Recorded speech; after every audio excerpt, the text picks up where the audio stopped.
Hi everyone, welcome to my channel. Sambar rice process. ఒక చిన్న cup rice తీసుకున్నాను.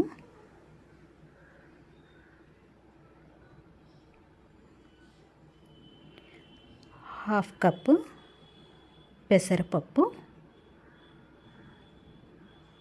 3 spoon కందిపప్పు,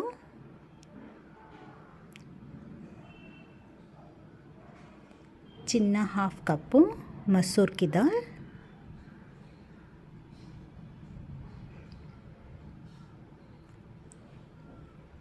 వాటర్ వేసి ఒక 2-3 వాటర్లతో శుభ్రంగా వాష్ చేసి నానబెట్టుకోవాలి.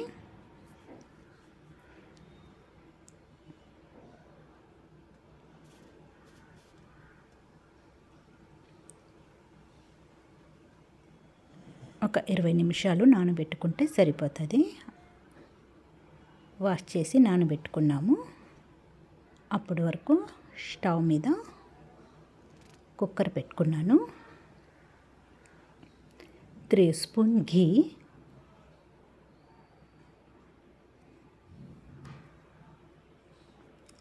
హాఫ్ టీ స్పూన్ జీలకర్ర,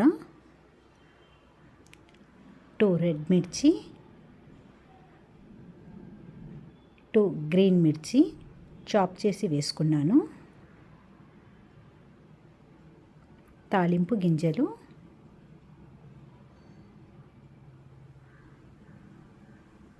ఒక ఆనియన్,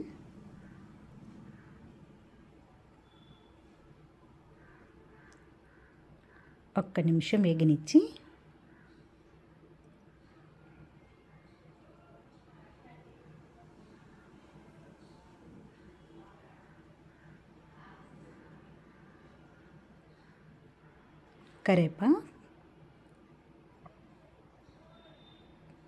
కరివేపాకు పచ్చి వాసన పోయే వరకు వేగనివ్వాలి.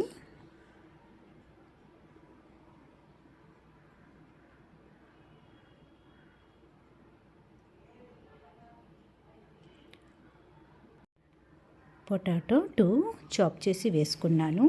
క్యారెట్ కూడా 2 చాప్ చేసి వేసుకోవాలి. టమాటో 2, బీన్స్ సన్నగా చాప్ చేసి వేసుకున్నాను. గార్లిక్,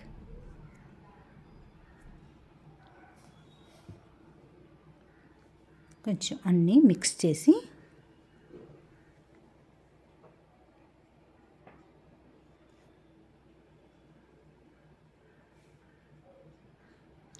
టర్మరిక్ పావు టీ స్పూన్,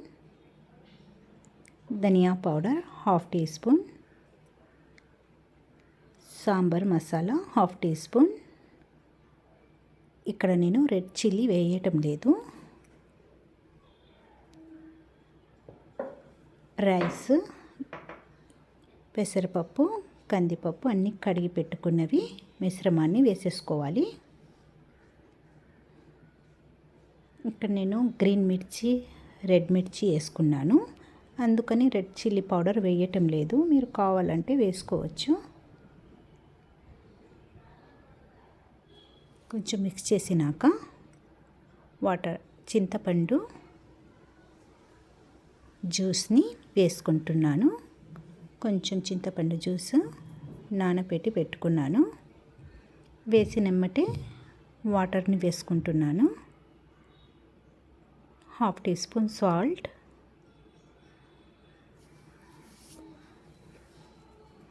కొత్తిమీర మిక్స్ చేసి కుక్కర్ మూత పెట్టినాక ఒక 5-6 విజిల్లు వచ్చే వరకు ఉడకనివ్వాలి.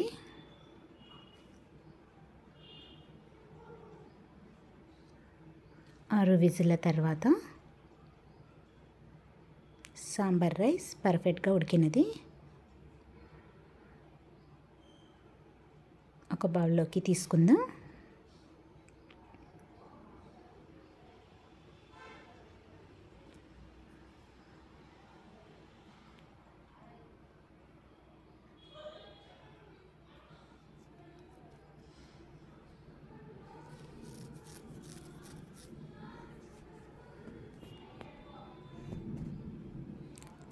Sambar rice ready.